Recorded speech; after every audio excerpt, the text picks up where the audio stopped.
Welcome to Luca is a Billionaire, where the only thing I invest in is your answers. In this video, I will show you how to make waffle batter with pancake mix. It's a fantastic way to create crispy, golden waffles using a staple you likely already have.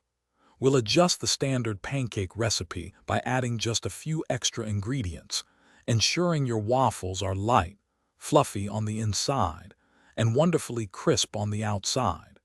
Get ready to elevate your breakfast game with this easy conversion. To convert your pancake mix, you'll need a few key additions. For every 1 cup of dry pancake mix, incorporate 2 tablespoons of vegetable oil. This oil is crucial for achieving that desirable crispy exterior. Next, add 1 large egg per cup of mix.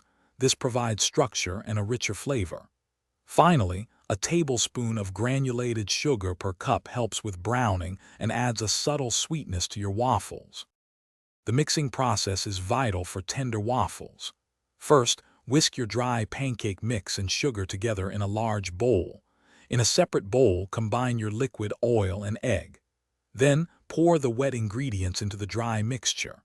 Stir gently with a spoon or whisk until just combined. A few lumps are perfectly fine.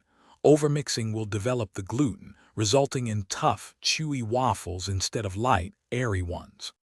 Before adding batter, ensure your waffle iron is fully preheated.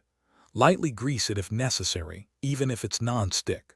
For most standard waffle irons, use about 1/2 to 3/4 of a cup of batter per waffle, depending on its size. Cook until the waffles are golden brown and steam no longer escapes, which usually takes between 3 and 5 minutes. Serve immediately with your favorite toppings. Thanks for watching and please subscribe. It's the best investment you'll ever make.